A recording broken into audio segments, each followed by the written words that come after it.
네, 안녕하십니까. 네. 자, 오늘 274쪽 주택법 하겠습니다. 이번 주, 다음 주 주택법하고, 그 다음 두 주에 정비법. 네, 그렇게 하고, 4월부터는 국회법으로 처음으로 돌아갑니다. 그리고 오늘 수업을 오후에 문제풀이만 있죠. 그래서 오전 수업을 한 10분 내지 20분 정도 좀 일찍 마치겠습니다. 그래서 한 1시 40분, 그 정도 마치고, 조금 압축해서, 그리고 오후 수업은 2시 반부터, 문제풀이만 하겠습니다. 예. 자, 주택법 봅니다. 건축물의 일부가 주택이죠. 그렇죠? 그러니까 건축법이 모법이고, 건축물 가운데 특별히 주택을 대량으로 짓는 것에 해석하는 법이 주택법입니다. 옛날에는 이 법이 주택건설촉진법이었어요. 우리나라 주택 보급률이 부족할 때. 그래서 주택건설촉진법인데 지금은 보급률이 100% 넘고 하니까 촉진까지 할 필요 있냐. 그래서 주택법으로 바꿨어요. 자, 만약에 일반인이 자기 주택 하나를 짓는다거나 아니면 빌라 같은 거 19세, 자, 20세대, 30세대 미만, 29세대까지 빌라 짓는다. 이런 거는 건축법에 건축허가 받고 지어요. 근데 한 번에 짓는 규모가 단독 30호 이상, 공동 30세대 이상, 주택을 대량으로 지을 때는 별도의 특별법이 필요하다.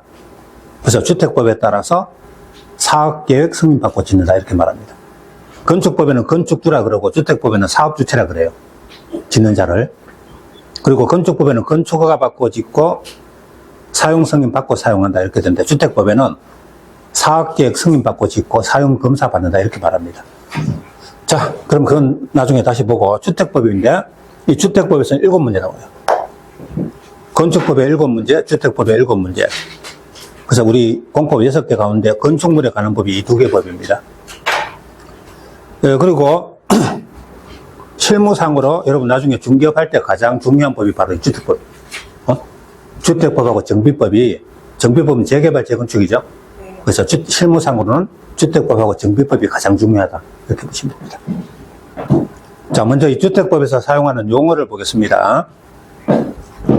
주택법이니까 주택이 뭐냐 봐야 되겠죠. 그래서 우리가 상식적으로 알고 있는, 주택법에는 상식적으로 알고 있는 것들이 많아요. 근데 시험에는 상식으로 맞출 수 있는 거 안 나오겠죠, 그죠? 우리가 상식적으로 생각해서는 틀리는 거, 그런 거 위주로 문제를 내겠다. 자, 그러면 주택이 뭐냐?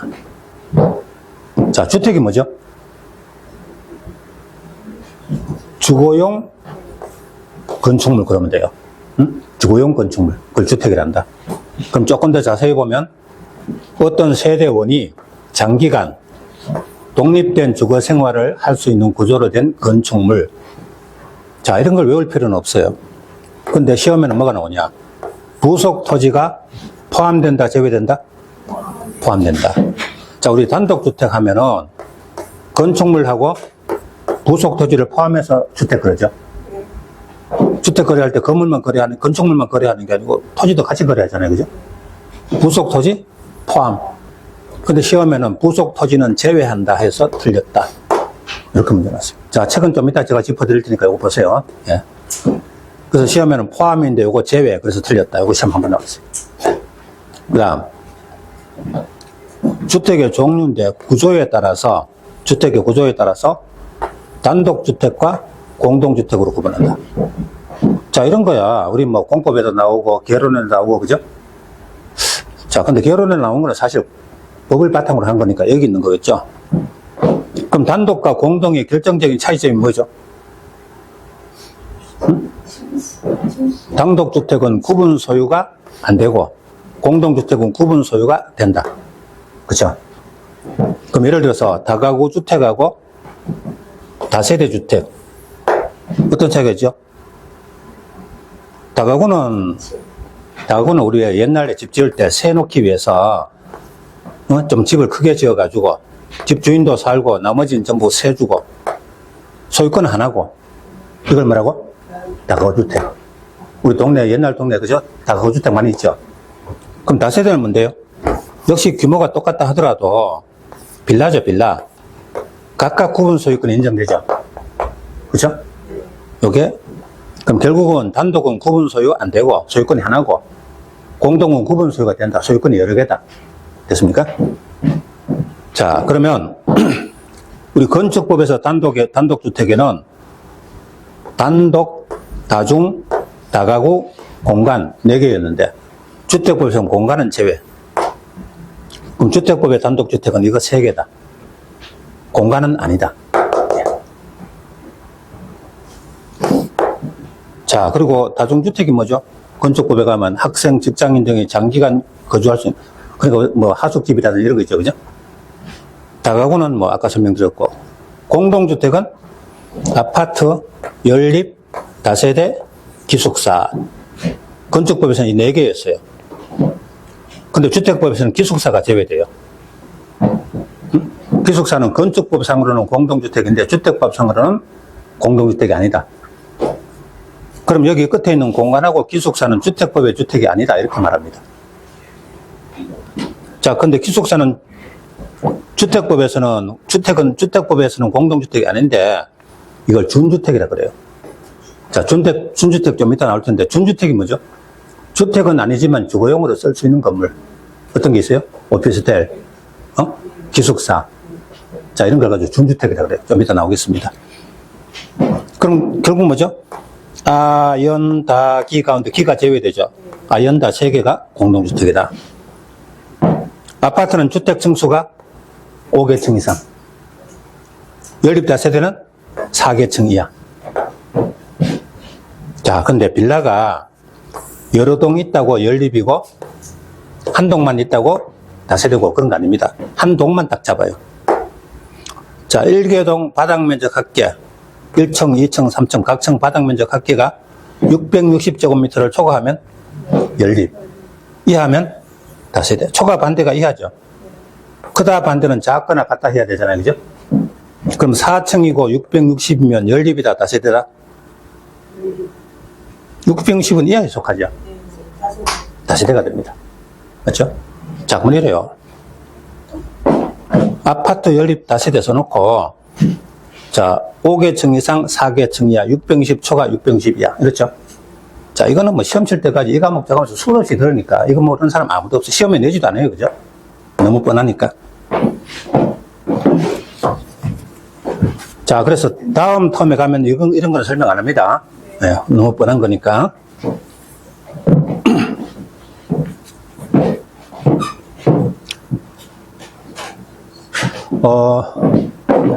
그리고 4월달부터 가는 진도 때는 요약지 가지고 수업을 하겠습니다.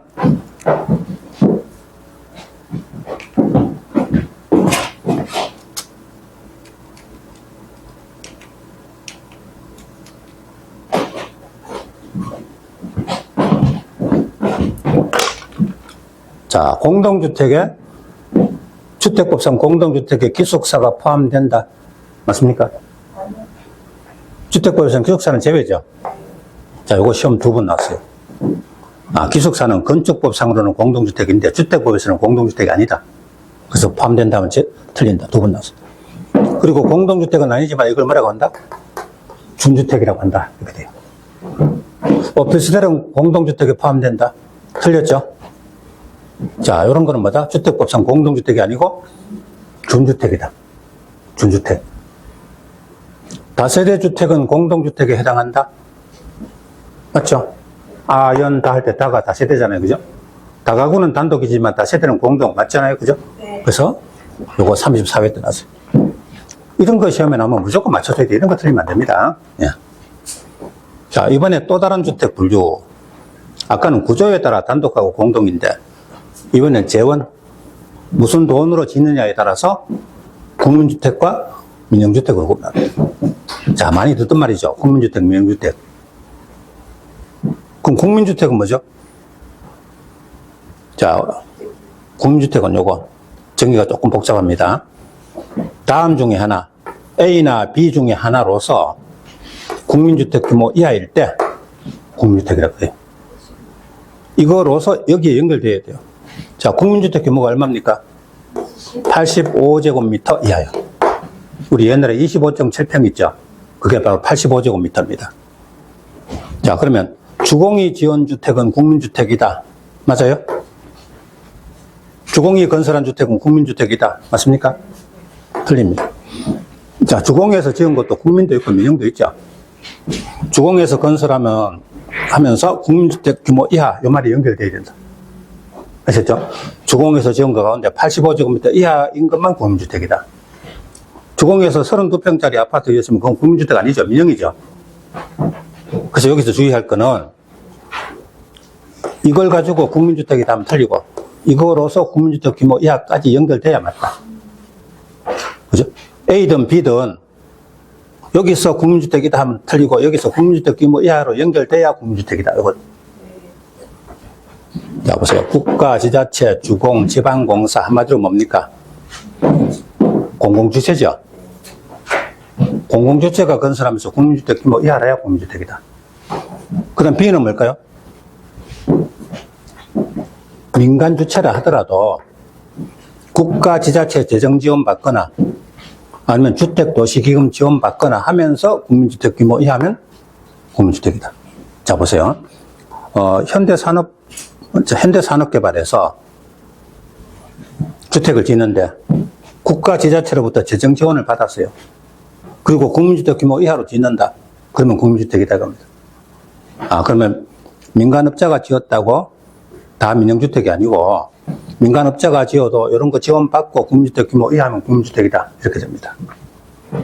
자, 요게 살짝 까다로우니까 나중에 문제를 통해서 연습을 속임수를 속지 않도록 좀 조심해야 돼요. 자, 이번에는 민영주택이 뭐죠? 민간 건설회사가 건설하는 주택은 민영주택이다. 맞습니까? 틀렸다. 보세요. 공공주체, 주공이 지어도 민영주택이 있을 수 있고 민간업체가 지어도 국민주택이 있을 수도 있죠. 민간 회사가 짓는다고 민영이 아니고 이만큼이 주택이라면 그 중에 이만큼이 국민주택이라면 국민주택을 제외한 나머지 주택은 전부 뭐다? 민영. 자, 보세요. 공공이 짓든 민간이 짓든 간에 국민주택, 민영주택 둘 다 있을 수 있다. 그 민영주택이란 국민주택을 제외한 주택 이래야 되지. 민간회사가 건설한 주택 이러면 틀린다. 민간회사가 지어도 이런 거 하면은 국민주택이죠. 또 민영도 있을 수 있죠. 그러니까 민간회사가 짓는다고 다 민영주택은 아니라는 겁니다. 민영도 있고 국민도 있을 수 있다는 거죠. 자, 요거 나중에 문제를 통해서 보시고. 그럼 좀 전에 국민주택 규모라 그랬어요. 자, 여기까지만 하고 책 좀 짚어드릴게요. 아까 국민주택 규모가 얼마였어요? 85제곱미터 이하. 근데 수도권 제외한 읍면지역은 얼마요? 100제곱미터 이하. 그럼 수도권 서울 경기 지역은 국민주택 규모가 얼마입니까? 무조건 85 이하입니다. 그럼 수도권 제외한, 예를 들어서 원주시에서 국민주택 규모는 얼마다? 원주시에서 국민주택 규모는 얼마요? 85죠. 원주는 시잖아요. 읍면 아니잖아요. 그죠? 그리고 원주는 시지역이니까 그대로 85입니다. 자, 그럼 행성읍에서는 얼마다? 100제곱미터. 수도권 제외한 읍면이잖아요. 그죠? 그러니까 요거 수도권은 무조건 85 이하고 수도권 제외지역은 시지역은 85 이하인데 읍면 지역은 100 이하다. 그럼 국민주택의 최대 규모는 얼마까지 될 수 있는가? 최대 규모는 이거죠. 한 20몇 년 전에 이런 문제가 한번 나온 적이 있어요. 자, 그래 두고 문제를 한번 볼게요. 자, 교재 한번 보죠. 74쪽. 맨 위에 주택. 자, 주택에는, 주거생활의 줄 쳐보고, 오른쪽에 건축물 줄 쳐보세요. 주거생활 건축물. 그리고 다음 줄에 부속 토지 밑에다 포함 제외. 포함이죠. 포함이라고 쓰고 옆에 갈려서 제외 X. 그거 제외한다면 틀린다. 그 시험 나왔다. 그 다음에 단독과 공동으로 구분한다. 구조에 따라. 그럼 단독 밑에다가 구분 소유 X. 공동은 구분 소유 O. 그쵸? 자, 그 밑에 단독 공동주택 종류가 쭉 있는데 다가구 주택 옆에다가 공간 X. 주택 보시면 공간은 제외되죠? 공동주택 다세대 옆에다가 기숙사 X. 또 오피스텔 X. 그럼 기숙사 오피스텔은 공동주택 아니고 뭐다? 두 개 묶어서 옆으로 화살표 준주택. 이건 준주택이라고 한다. 자, 2번 국민주택, 민영주택 보겠습니다. 다음 하나로서 오른쪽에 국민주택 규모 이하 밑줄. 자, 국가, 지자체, 주공, 지방공사 1번 앞에다가 공공주체라고 썼어요. 자, 여기서 주의할 거는 맨 끝에 주택에서 위에 의로서 쪽으로 화살표. 그리고 국민주택 규모 이하. 이 말이 꼭 연결되어야 된다는 거. 그 다음에 2번 앞에다 민간주체. 국가, 지자체 재정 지원. 주택도시기금 자금 지원. 자, 그러면서 옆에 역시 위쪽으로 의로서 쪽으로 화살표. 국민주택 규모에. 자, 1번, 2번에서 의로서까지 연결돼야 국민주택이라는 거, 그거 주의하시면 되겠습니다. 자, 넘겨보시고.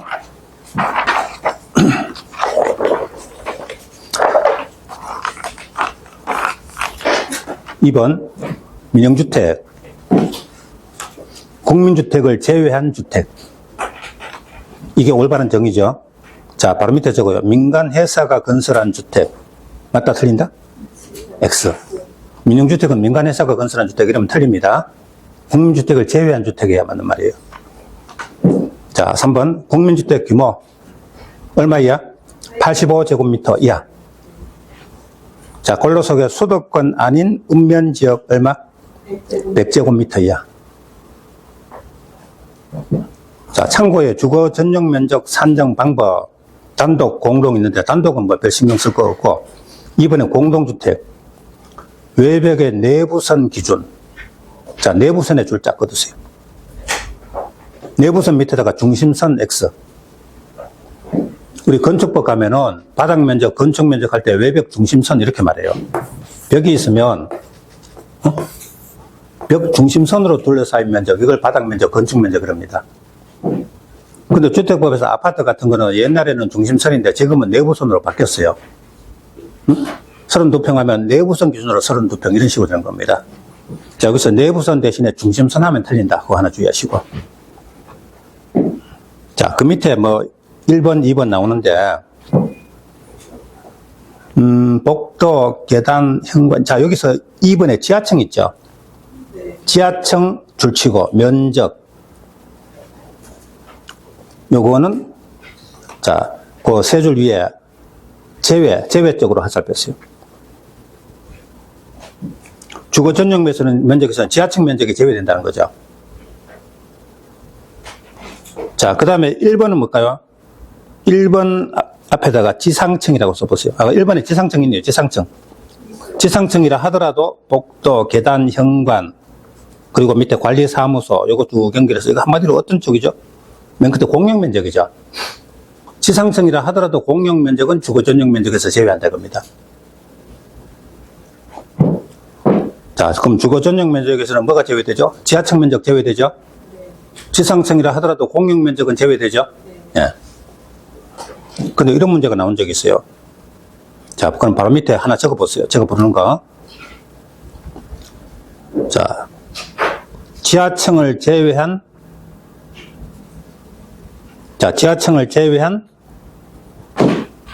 바닥 면적은 주거 전용 면적에 포함된다. 자, 지하층을 제외한 바닥 면적은 주거 전용 면적에 포함된다. 맞아요? 틀려요? 자, X라고 했어요. X. 왜 X죠? 그렇게 말하면 지하층 빼고 나머지는 다 주거 전용 면적에 들어간다 이거잖아요. 그죠? 틀렸죠? 지상층 가운데 공용 면적도 제외되잖아요. 자, 그 문장이 시험에 나왔다 이겁니다. 그래서 지하층 면적 빼면 나머지는 다 주거 전용 면적에 들어가는 게 아니고 지상층의 공용 면적도 제외한다 이거죠. 예, 그렇게 시험에 나오더라 이겁니다. 나중에 문제 지문이 나오니까요. 그렇게 보시고 3번에 세대 구분형 공동주택 가보겠습니다. 자, 여기 보세요.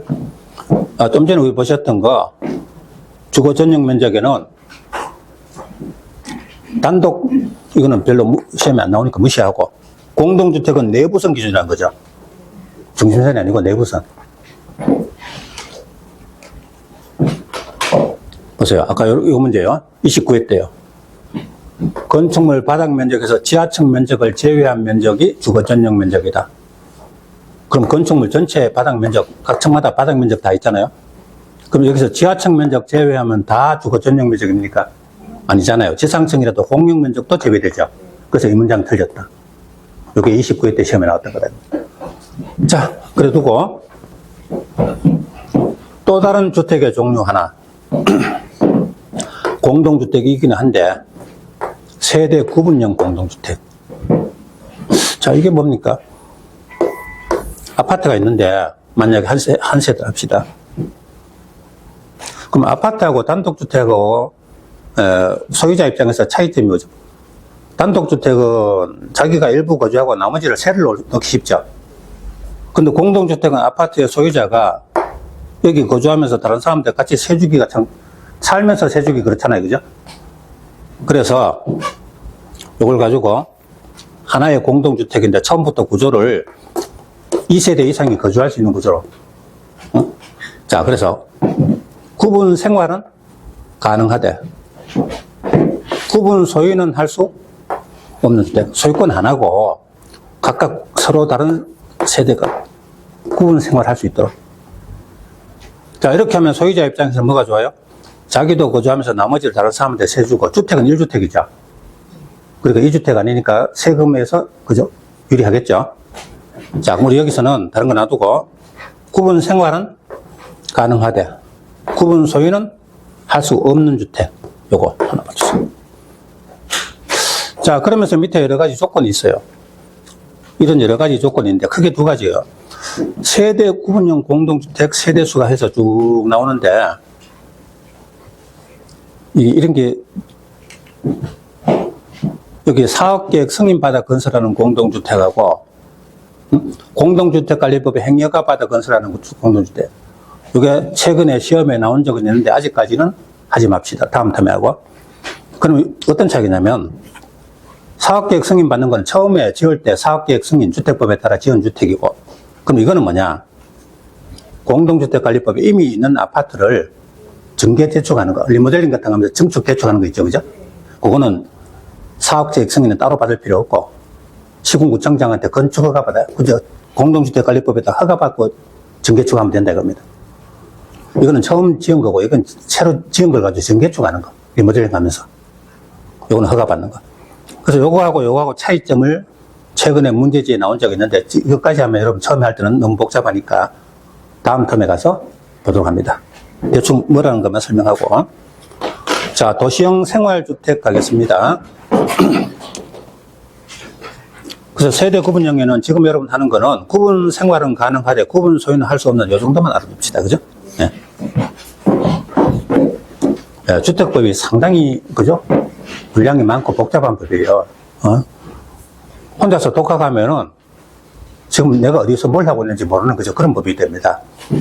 네, 그래서 처음에 할 때 너무 욕심내지 말고 가장 기본적인 사항만 잘 봐두시고 두 번째 텀에 가서 조금 더 심화를 하자 이겁니다. 자, 도시형 생활주택 줄여서 도생이라고 해요. 자, 우리 시내에 상업지역 같은 데 보면은 보통 주택이 별로 없죠. 업무시설 같은 거 이런 게 쭉 있고. 근데 상업지역 같은 데 빈 공터에 도시형 생활주택 가지고 이런 주택을 지으면 여러 가지로 혜택을 주는 겁니다. 그죠? 그래서 사람들한테 주거용으로 제공하는 거, 이걸 도시형 생활주택이에요. 자, 도시형 생활주택의 조건. 시험에 4번 나왔죠? 뭡니까? 300세대 미만일 것. 자, 그러면 300세대는 도생이다, 아니다? 아니다. 미만이죠. 그러면 300세대부터는 도생 아니죠? 300세대 미만이 됩니다. 국민주택 규모다. 그럼 얼마예요? 85 이하라는 겁니다. 그리고 도시지역에 건설해야 돼요.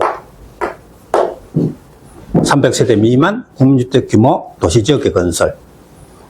자, 그리고 종류가 단지형, 연립, 단지형, 다세대, 그리고 종전에는 소형주택 그랬어요.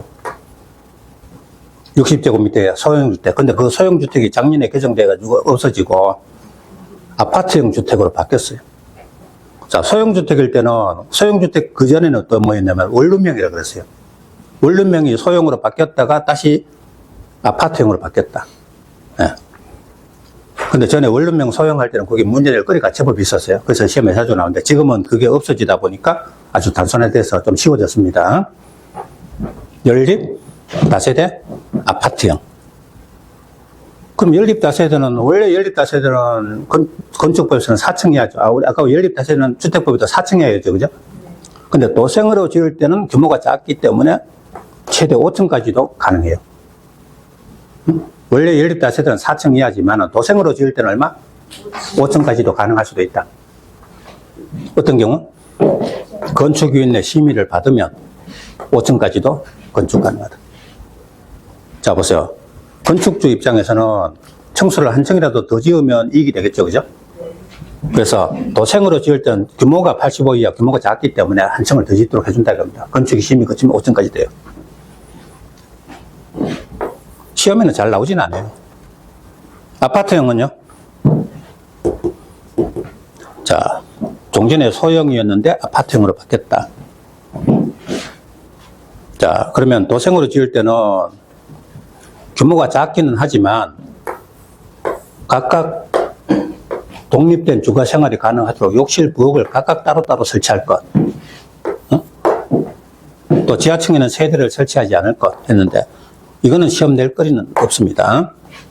자, 근데 요거 보시면 어떤 하나의 건축물 안에 이쪽은 도생이고 이쪽은 그 밖의 주택, 도생 아닌 주택을 함께 건축할 수 없다.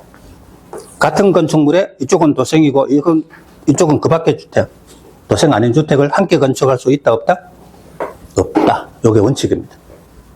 도생하고 도생 아닌 주택을 같은 건물에 함께 설치할 수 없다. 이게 원칙이다. 근데 원칙이 있으면 예외가 있겠죠? 다음 경우는 예외다. 자, 이쪽은 도생이고, 이쪽은, 자, 그러면 요거는, 요거보다는 더, 이거 보시죠, 이거. 2번. 이 동네가 준주거지역이나 상업지역이다.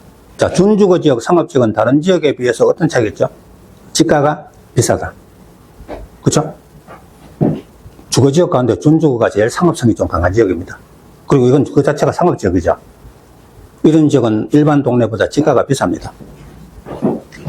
자, 그럴 때는 도생 가운데 아까 세 가지 연립 다세대 아파트 세 가지 있었잖아요. 그죠?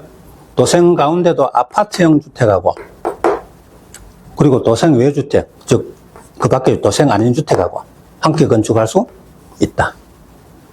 자, 잘 보세요. 아까가 도생하고 그 밖의 주택은 함께 건축할 수 없다. 그게 원칙이었죠. 근데 예외로 이 동네가 준주거지역이나 상업지역이다. 그때는 도생 가운데 아파트형 주택하고 도생 아닌 주택하고 함께 건축할 수는 있다. 됐습니까? 네. 자, 다시 한번. 도생 중에 아파트도 이거 어쨌든 도생이죠. 이건 아닌 주택이죠. 원래는 아까 도생하고 외주택과 함께 할 수 없다 그랬잖아요. 그죠? 근데 이 동네가 준주거 상업지역이고 도생 가운데 아파트형 주택이라면 비록 도생이지만 외주택하고 함께 건축할 수가 있다. 맞습니까? 네. 그래서 여기서 시험 나올 만한 거는 요거 2번. 요거 하나 정도. 자, 다른 거는 다 놔두고요. 자, 교재 잠깐 보죠. 75쪽. 3번에 세대 구분형 공동주택. 자, 첫째 줄 중간에 구분 생활 가능의 동그라미. 다음 구분 소유할 수 없는 동그라미. 구분 생활은 가능하되 구분 소유는 할 수 없는 주택. 즉, 소유권은 하나. 근데 각각 생활을 따로 할 수 있도록 만든 주택. 자, 이번에 사업계획 승인받아 건설한 공동주택. 제목만 줄자 꺼두세요. 그리고 76쪽에 행위 허가받고 설치하는 공동주택. 제목에 줄자 두시고. 그 밑에 1, 2, 3, 4 해가지고 조건이 나오죠. 이 조건 묻는 문제가 시험에 최근에, 그죠? 나온 적이 있어요. 근데 그거 지금 하면 너무 복잡하니까 놔두고 다음 텀에 하자 이겁니다. 예. 그러면 이제 이 주택이 어떤 주택이에요? 앞에 거는 2번은 사업승인 받는 거는 처음에 지은 거고, 행여가 받은 건 그걸 리모델링 같은 거 하면서 정개축할 때. 아셨죠? 그런 주택이다. 이렇게 봐주시죠.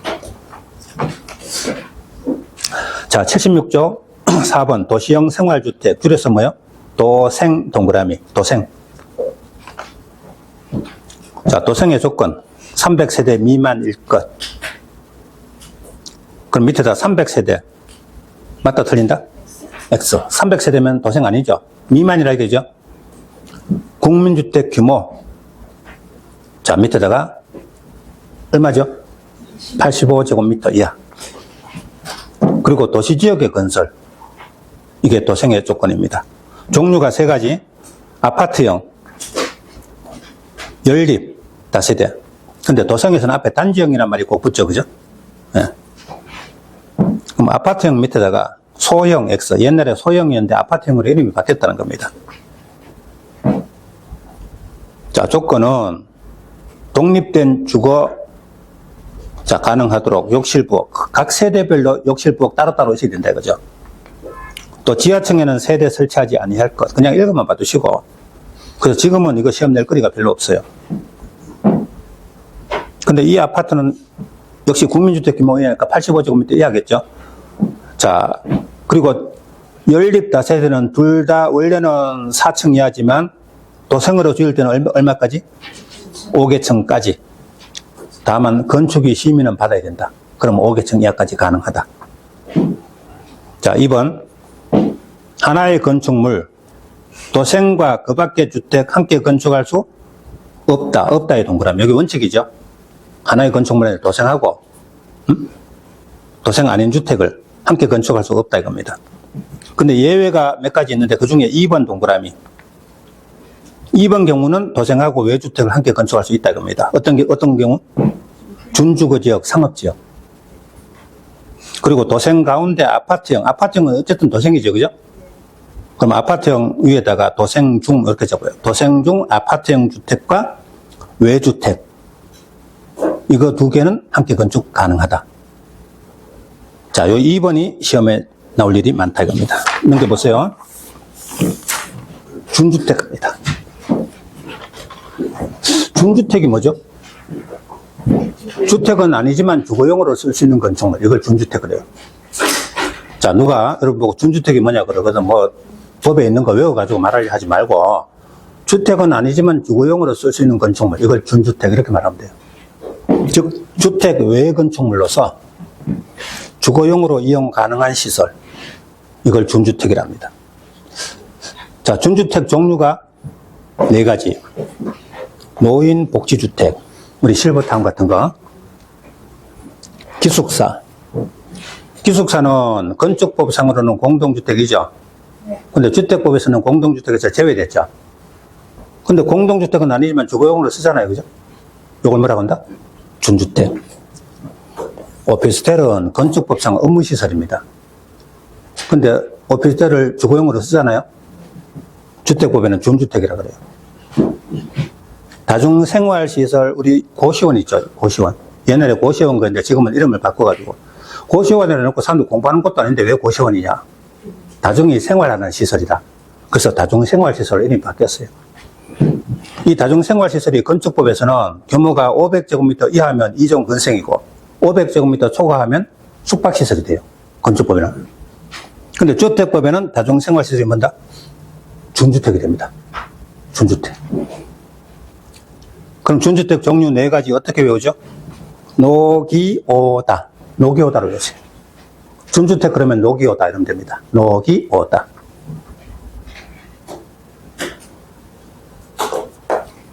근데 수험생들 이렇게 외우는 거, 첫자 따서 외우는 거 철제위원들이 알고 있어요. 그죠? 그래서 어떻게 내냐면 다중생활시설 자리에다가 다중주택 이렇게 내요. 요 살짝 바꾸면 다음 중 준주택 아닌 것을 하면 다중주택은 아니죠. 다중주택은 뭐죠? 자, 노기오다 할 때 끝에 다로 시작하는 거. 다중주택, 다가구주택, 다세대주택. 전부 준주택 아니죠? 다중하고 다가구는 단독주택입니다. 그럼 단독주택은 그 자체가 주택이죠. 준주택이 아니고 주택이잖아요. 그죠? 그렇죠? 단독주택, 공동주택은 그 자체가 주택이지 준주택이 아니잖아요. 그죠? 그래서 다음 중 준주택이 아닌 것은 하면 다중생활시설은 준주택이지만 다중주택은 준주택 아니고 주택이다. 이것도. 그리고 다세대는 공동주택이죠. 단독이나 공동은 그 자체가 주택이지 준주택은 아닌 거죠. 네, 근데 속지 않도록 하시고. 그 다음 오피스텔은 준주택이다. 맞아요? 맞죠? 노기오도 할 때 오가 오피스텔이잖아요? 준주택 맞죠? 이게 최근에 34회 문제였다.